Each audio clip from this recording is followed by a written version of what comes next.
Nah, ada juga lagi nih Mas. Ini beneran ini saya tanya betul itu kan. Kamu ada yang bener-bener dia profesional. Bener-bener dia profesional, mengaku profesional. Bawa badan nggak ada masalah. Badannya terlalu kurus, cuma rangka doang. Nggak masalah, nggak apa-apa. Lebih gede, gitu kan, gede banget. Jauh lebih gede daripada aku gitu kan. Nggak apa-apa, it's okay. Walaupun itunya kecil gitu. Nggak masalah. Oke. Salut. Untuk yang satu pelanggan satu ini. Untuk yang terapi satu ini kan. Oke, salut deh. Terakhir, saya kasih pertanyaan begini. Kamu nih, misalkan ada tamu datang, tapi perempuan. Saya gituin kan. Tapi perempuan, ya kan. Tapi cewek, cakep tapi. Perempuan, cewek, cakep, putih, anggap aja rambutnya panjang, misalkan kayak gitu, ya kan?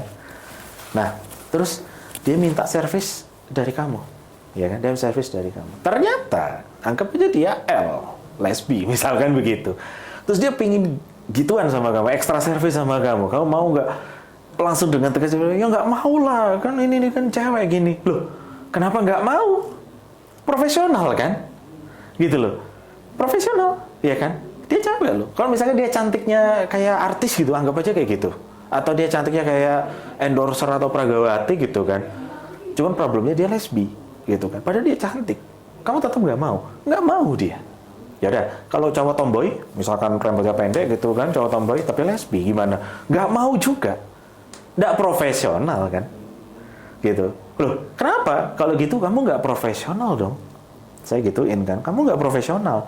Kamu tadi oke, sama cowok yang rangkanya kecil, oke, cowok yang gede banget badannya, nggak masalah, bawa badan, nggak ada masalah. Tapi kenapa yang satu ini kamu nggak mau kan? Ternyata mereka ada faktor kepuasan seksual, pemenuhan hasrat kepuasan seksual secara straight. Itu juga menjadi salah satu kebutuhan mereka. Maka dari situ saya pernah menuliskan di dalam riset saya, kepuasan itu pada dasarnya ya, kalau kita menyebut Bourdieu itu kan ada istilahnya dalam konteks modal. Jadi ada konteks selera, taste gitu ya. Manusia itu tidak hanya prioritas pada taste of money saja sebetulnya. Hukum ekonomi kan selalu bergerak pada taste of money, tapi mereka juga pada taste self-nya mereka sendiri. Jadi sebetulnya mereka itu masih mengharapkan kepuasan seksual dengan lawan jenis. Straight kan, dengan lawan jenis itulah yang mereka masih cari. Jadi, padahal udah saya pressure kan. Aku punya teman, padahal ngebohong aja gitu. Dia cuma ngebohong doang. Aku punya teman nih. Kalau kata orang Melbourne, make up story. Make up story, itu kan. Saya punya teman. Saya jujur saya nggak punya teman lesbi gitu. Ya punya juga nggak apa-apa. Emang ini jujur kan. Nggak apa-apa juga. Kan kita tidak membuat judgement tertentu untuk ini. Kita hanya boleh dipertemukan di podcast mungkin. Boleh aja dengan senang hati selama dia bikin buku. Lanjut. Gitu. Saya menerima dengan tangan terbuka. Oke. Nah, jadi saya tanya, dia cantik loh gini-gini, tetap nggak mau. Ya, akhirnya dari situ saya mengatakan tidak ada yang benar-benar pure di dalam profesional, tuh nggak ada. Jadi kalau dia profesional, dia main dengan dengan orang, anggap aja dengan cewek, dengan cowok atau setengah perempuan setengah laki, harusnya no problem dong. Kalau itu profesional, saya bilang. Sekarang coba kalau dalam service excellent, misalkan di pelayanan pijat keluarga, pijat beneran loh ya, bukan yang ekstra itu, enggak, pijat keluarga beneran, kan banyak ibu-ibu sosialita pijat di situ, ya kan? Atau misalkan perempuan-perempuan yang mereka sudah, hidupnya udah tinggal kekayaan aja, kan mereka pasti ada pijat, massage dan sebagainya. Mau laki mau perempuan ya dilayanin aja, karena itu pijat keluarga, profesional. Lagi kenapa kamu nggak profesional? Nah gitu kan. Dari situ itulah saya mengatakan, pertama dalam konteks taste of economic itu bukan menjadi prioritas juga sebetulnya. Karena yang masih mereka cari itu adalah kebutuhan seksual utama, itulah yang mereka cari sebenarnya. Itu yang masih mereka cari. Ekonomi itu bisa jadi itu menjadi faktor kedua, hanya saja mereka tidak menyadari hal itu. Iya kan? Mereka tidak menyadari akan hal-hal seperti itu. Gitu. Jadi gini, orang ketika mereka sudah terpojok atau sudah terpuruk dengan kondisi perekonomian itu kan sebetulnya sudah menjadi kekerasan simbolik buat mereka. Oh gitu ya? Kekerasannya tidak disadari kan oleh mereka, gitu loh, ya kan? Tapi mereka selalu mengatakan, aku kerja gini, ya aku bisa apa sih? Gitu, aku bisa apa sih? Aku nggak punya skill komputeran, aku nggak punya skill anggap aja skill-skill yang itu kan untuk kerja, misalkan jadi kasir atau apa, kasir minimarket atau apa gitu kan, dia nggak punya skill itu, bisa aku ya cuma ngangkang dapat duit, kan begitu kan anggapan mereka. Dan bagi mereka ya kan aku butuh duit makanya aku kerja ini, padahal begitu kita telisik secara istilahnya itu kata hati mereka, sebetulnya itu bukan prioritas dia, karena dia masih memperhatikan aspek kepuasan seksual itu sebetulnya. Bahkan banyak yang mengatakan mereka tuh udah males sama seksual kayak gitu tuh, mereka tuh sudah males gitu kan. Itu benar-benar kalau dikasih tamu ya mereka nggak mau berangkat gitu loh, karena mereka mungkin udah males, gairahnya udah turun atau apa gitu. Makanya kan banyak ya pekerja-pekerja itu kemudian dipancing rangsangan mereka itu dengan entah itu dikasih obat, entah itu dikasih alat khusus gitu, mungkin aku nggak tahu namanya apa gitu ya, supaya mereka ada rangsangan di situ, ya kan? Supaya mereka ada rangsangan. Karena ini pernah satu riset ya, wah ini vulgar ini, benar-benar vulgar. Ada satu riset di Indonesia, di luar negeri? Di Indonesia, beneran. Jadi ada satu riset riset ya di Indonesia itu yang saya baca ini tentang terkait dengan prostitusi secara konvensional. Itu ketika mereka bertemu dengan terapis itu ada yang sampai marah gitu ya. Ini case study gitu ya. Mereka benar-benar sampai marah gitu kan. Karena apa? Karena ternyata si perempuannya ini dia tidak bergairah pada hari itu kan. Dia tidak bergairah pada hari itu. Ya mungkin dia tidak menyepakati adanya hubungan secara kita bicara secara self, itu tidak ada kesepakatan secara hubungan. Akhirnya kan terganggu, sementara si laki udah di posisinya udah di ubun-ubun, akhirnya jadi korban kekerasan seperti itu. Nah, kalau sepanjang saya melakukan riset dengan informan, nggak ada sih yang mengaku jadi korban kekerasan, nggak ada. Tapi mereka bilang ada yang suntuk gitu ya, udah marah gitu, nggak mau bayar, ada yang kayak gitu. Karena ya itu tadi faktor yang satu ini udah nggak mood gitu mungkin ya, faktornya kan seperti itu. Jadi yang selama ini mengemukakan alasan ekonomi menjadi alasan utama terjadinya atau pendorong para pelaku penjajah layanan ekstra pijat-memijat. Betul. Yang paling utama. Yang lainnya sampai kepada temuan bahwa ada transaksi jual beli manusia atau human trafficking. Oh, iya. Apakah itu muncul juga yang dirimu ketahui sebagai sebuah pengalaman empiris lah, katakan begitu? Kalau dalam penelitian lama itu memang hampir semua mengatakan itu human trafficking. Penelitian lama, karena acuannya itu adalah karena dulu itu kan memang perdagangan seperti itu kan by agent tuh, melalui agen-agen itu. Jadi ada agen mencari anak-anak yang ada di desa, orang tuanya dipinjemin duit misalkan sampai 10 juta, 20 juta, atau ada yang sampai 100 juta. Ternyata si keluarga nggak bisa membayar, ya udah deh, daripada kamu nggak bisa bayar, kamu bayarnya pakai jasa si anakmu gitu kan.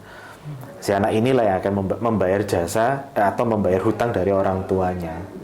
Nah, ada yang memang menggunakan pola seperti itu. Itu pola-pola lama itu banyak yang seperti itu memang. Jadi model human trafficking dijual oleh para agen. Nah, mungkin Mas Fir pernah dengar kalau dulu itu ada yang ada yang melarikan diri, akhirnya ditangkap terus mengalami kekerasan sehingga kekerasan fisik gitu kan, sampai badannya babak belur gitu kan. Ada juga yang sampai dibunuh segala itu ya oleh agennya itu. Nah, mungkin itu sudah menjadi menjadi warning ya dari pemerintah, dan sudah mendapatkan pemantauan secara ketat ya oleh pemerintah pada zaman itu, ya kan, sehingga praktek itu sekarang sudah terminimalisir banget gitu. Nah, ketika saya terjun di riset seperti itu, ya kan, saya mencoba menelusuri fenomena-fenomena gitu. Bahkan mereka itu tidak ada yang merasa dirinya dijual oleh lembaga atau agen. gitu loh. Masa? Saya coba pressure kan, wah beneran kamu gini. Enggak, dia nggak merasa gitu. Bahkan dia bilang, aku andai kata mau mau keluar saat dia misalkan udah nggak mood besok aku mau berhenti aja deh, bisa. Ternyata bisa seperti itu. Jadi tempat-tempat pijat ini itu mungkin nggak kayak dulu. Kalau dulu itu memang dilakukan, agen itu datang ke desa-desa, kemudian mencari anak gadis itu, entah itu diculik atau orang tuanya diberikan hutang yang bayar anak ini dengan menjadi pelaku pelacuran. Sebagai imbal balik. Sebagai timbal balik. Tapi begitu saya lihat sekarang, sekarang lowongan-lowongan di tempat pijat tuh banyak. Lowongan. Yang berminat? Nah, itu kan. Begitu, itu pernah saya tanyakan juga itu. Pada waktu riset saya yang terakhir yang tentang online prostitution, itu saya coba tanya, itu lowongan-lowongan gitu nggak serem apa ya? Saya bilang gitu. Ya nggak, biasa aja, gitu kan. Tempat pijat bukan lowongan, ada aja yang melamar, gitu kan. Ya pasti dalilnya kan, ya butuh duit, kan gitu kan. Udah deh, daripada kamu kerja gini, uang nggak seberapa, kamu jadi sales, jadi sales baju di, superstore gitu, nggak dapat apa-apa. Udah kamu kerja di sini per orang, kamu dapat lumayan 100.000, 200.000 kan.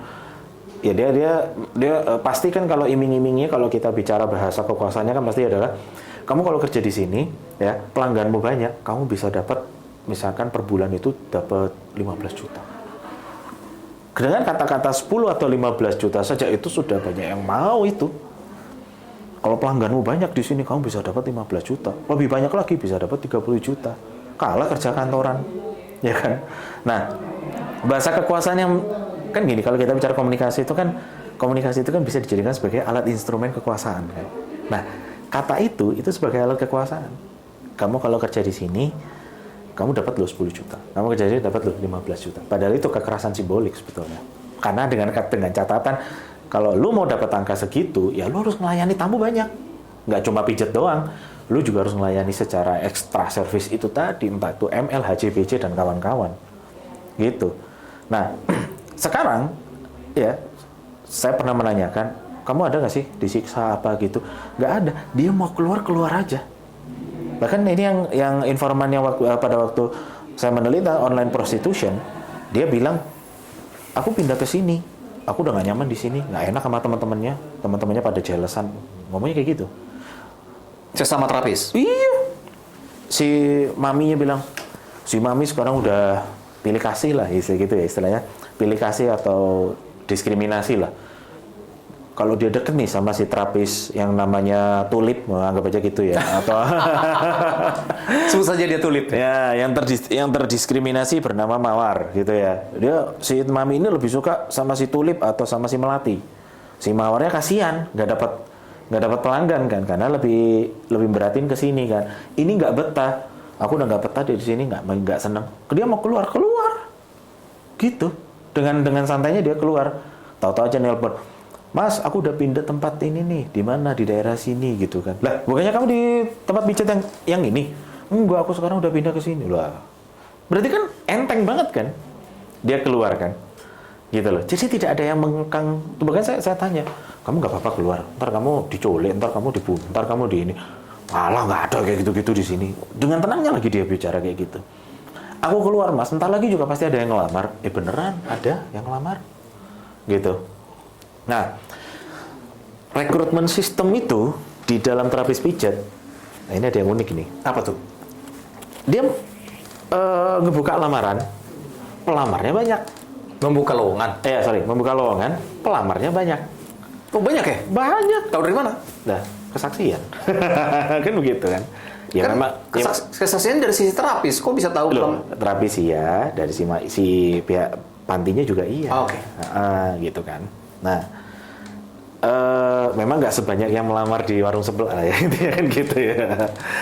Dia ngelamar banyak, ya kan. Tapi yang dimasukin itu adalah kalau dia punya relasi orang dalam. Unik kan? Relasi orang dalam itu siapa? Ya bisa dari si maminya atau si pemilik panti atau para terapis yang ada di sini. Misalkan si terapis si Tulip punya teman anggrek misalkan, ya. Si anggrek ditawari ke panti ini, kamu mau gak kerja di sini? Kalau mau aku rekomendasiin ke mami ini gitu kan. Yang penting kamu ngelamar dulu aja.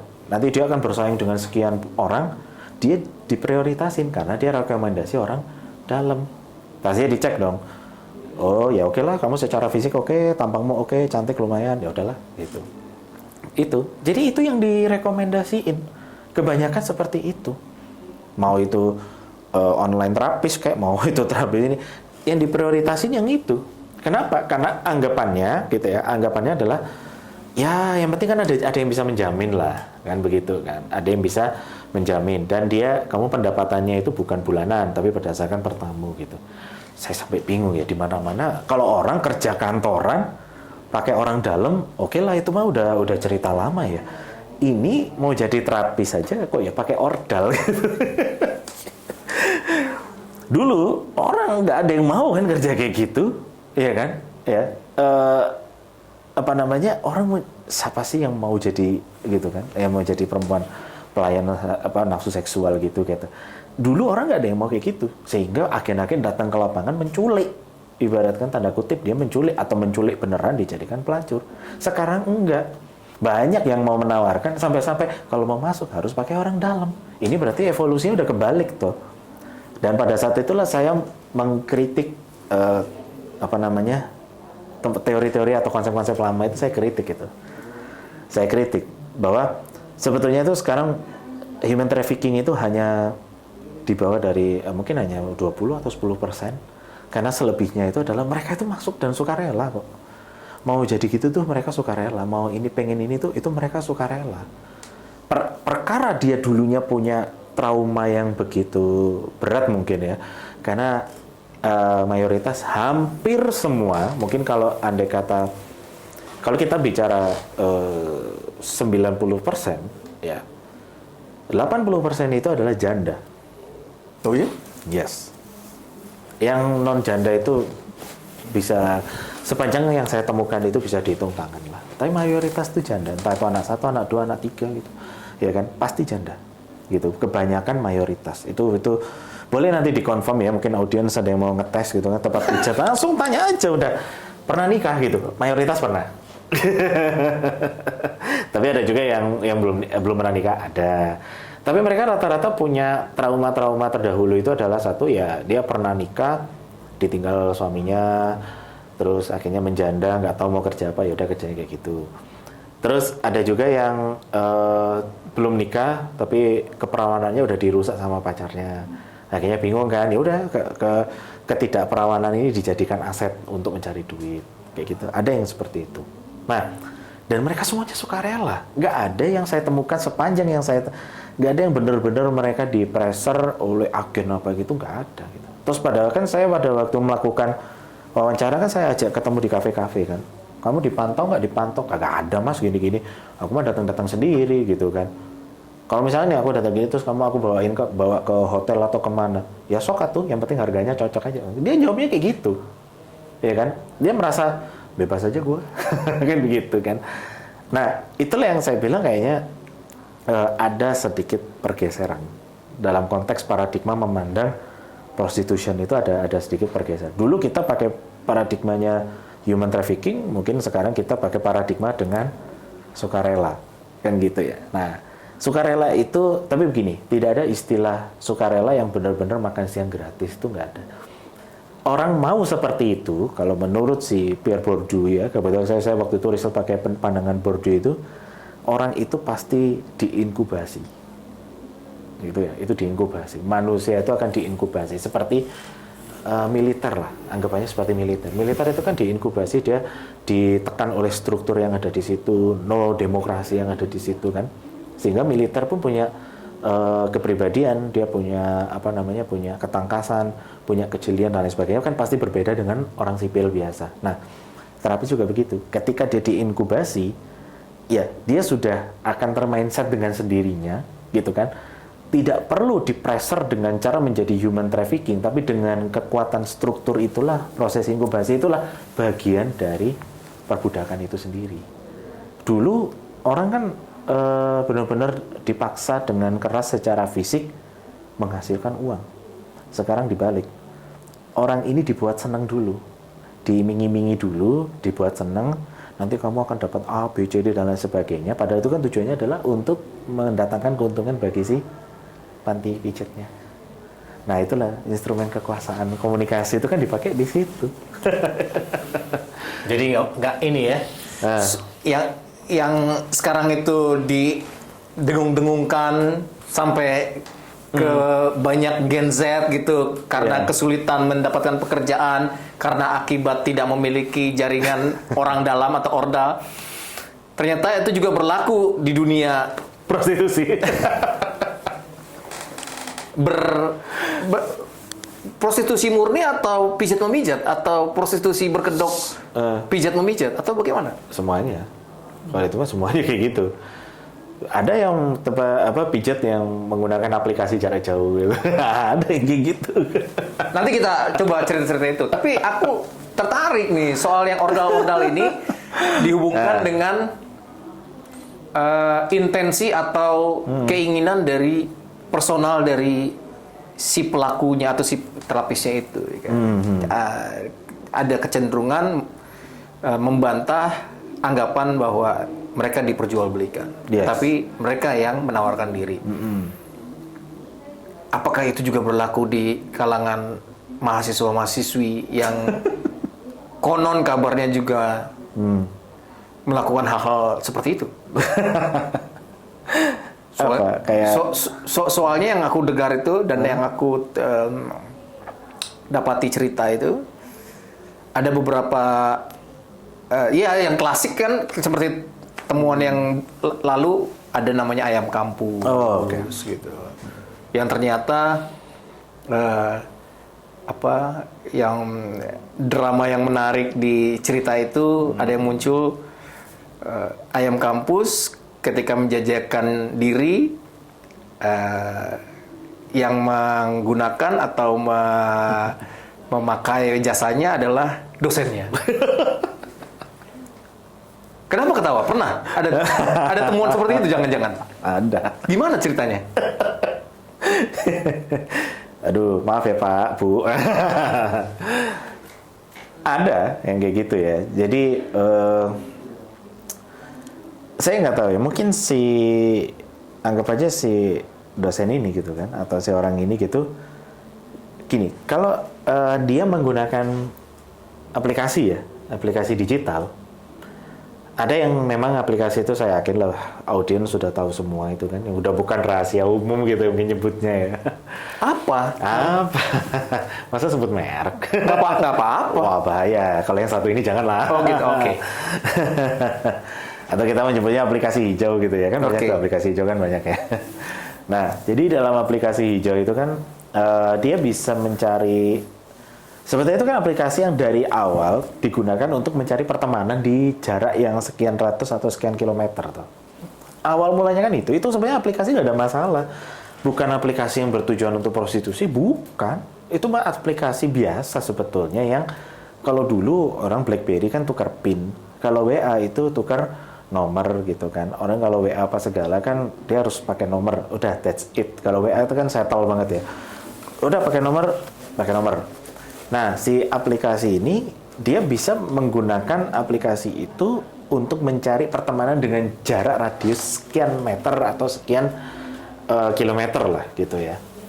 Yang itu kan sebetulnya hanya untuk mencari pertemanan yang di dekat-dekat sini aja. Misalkan nih saya berada di gedung ini gitu kan. Terus saya mau cari teman dekat sini gitu kan. Nah, tinggal nanti kamu ini boleh kenalan gini. Kamu ada di kantor mana? Kantor ini gitu kan. Kita ketemu yuk di kafe bawah gitu kan misalkan ya.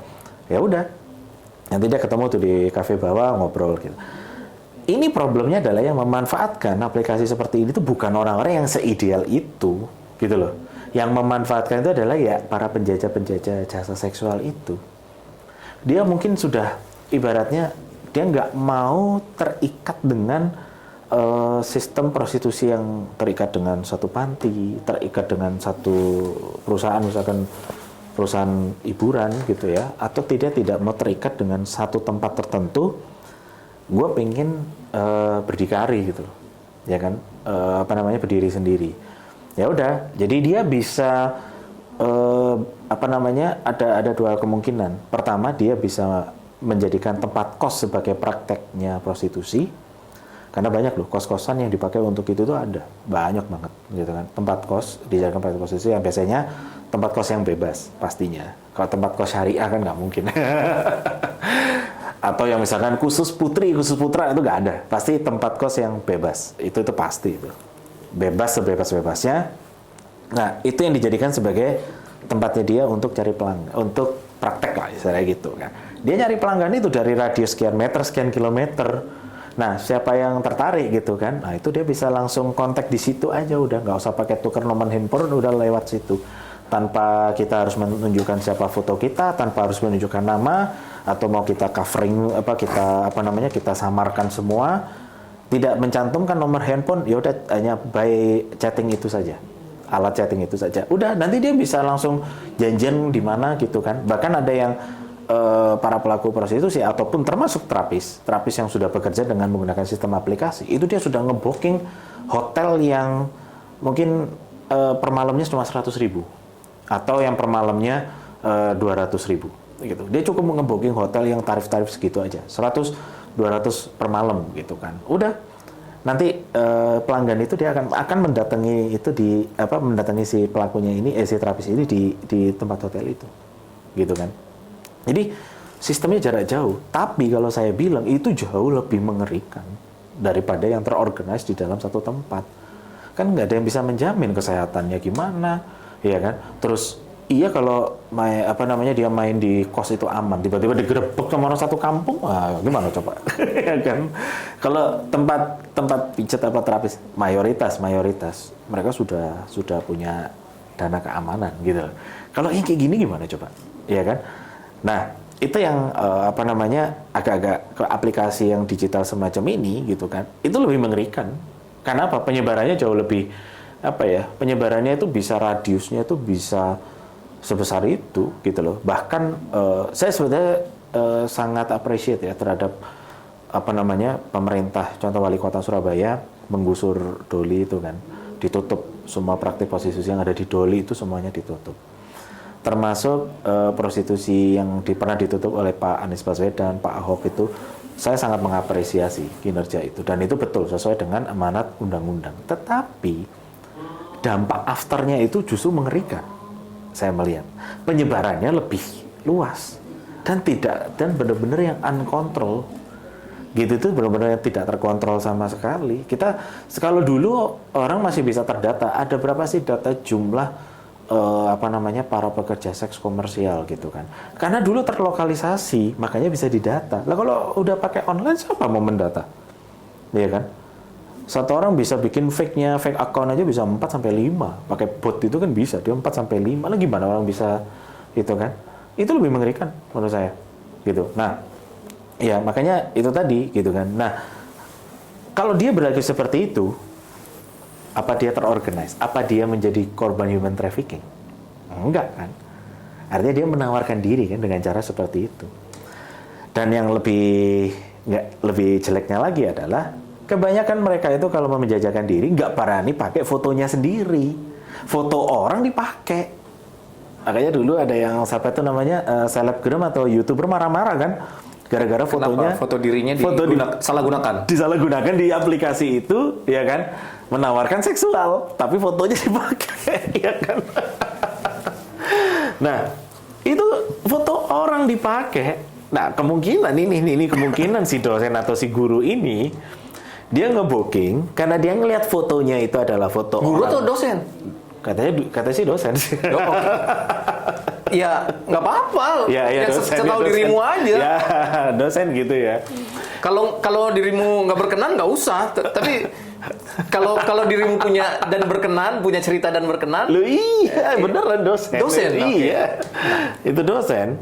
Dia ngebooking kan. Melalui aplikasi itu. Melalui aplikasi itu, gitu loh. Ya kan, dia melalui aplikasi itu. Ini untungnya dosennya bukan di Jakarta. Sebut saja dia apostrof 2. Kepe. Sebut aja Kepe. Si Kepe, dosen Kepe ini itu di Bandung waktu itu. dia nge-booking gitu kan. Dia memang dosen di Bandung gitu ya, pokoknya salah satu sekolah gitu kan. Nah, Jangan disebut. ya enggak, pokoknya Iya. salah satu sekolah, udah sekolah kan banyak. Gitu kan. Nah, dia membooking si cewek ini itu melalui aplikasi itu.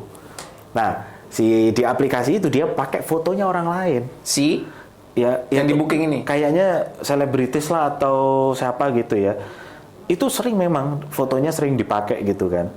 Mungkin dia nggak ngeh ya, mungkin dia nggak tahu, dipikirnya oh ini cantik gitu kan, oke gitu kan, oh ini foto ini. Begitu datang ke tempatnya ternyata nggak sesuai dengan fotonya, gitu loh. Yang ditemui adalah Yang ditemui itu ya orangnya ya itu mahasiswanya sendiri, mahasiswinya sendiri. Dan mahasiswinya terkejut nggak Apa? pada saat itu? Kalau nggak salah dengan cerita mahasiswa yang terkejut. Mungkin si dosen ini karena namanya kita kan dosen kan nggak inget ya muka mahasiswa satu-satu. Oh jadi kan si dosennya nggak ingat? Nggak inget. Akhirnya si mahasiswi ini buka cerita. Saya mahasiswi bapak gitu kan. Oh ya gimana? Oh, shock dia langsung kan. Itu pada saat sudah di kamar? Sudah di kamar, sudah main juga. Oh sudah melakukan? Sudah melakukan. Begitu itu ngomong, Pak maaf, aku ini sebenarnya mahasiswi bapak. Apanya nggak shock dia kan? Maksudnya shock itu kenapa nggak mau dilanjutkan lagi gitu? Iya. Atau akhirnya terjadi lagi? Itu nggak tahu deh, itu belum cerita itu. Terus saya tanya, loh, kok bisa? Kamu nggak tanya dari awal? Saya gituin kan. Kamu nggak nanya dia dari awal dia nggak cerita? Enggak. Katanya sengaja dia ceritanya belakangan. Kenapa? Takutnya kalau aku shock gitu kan, gairahku gairahku menurun gitu loh. Ya kan? Nah si cewek ini mungkin mikirnya, wah ntar kalau aku cerita beneran, ntar si bapak ini nggak mau main sama aku. Ya udah deh gitu kan. Akhirnya main.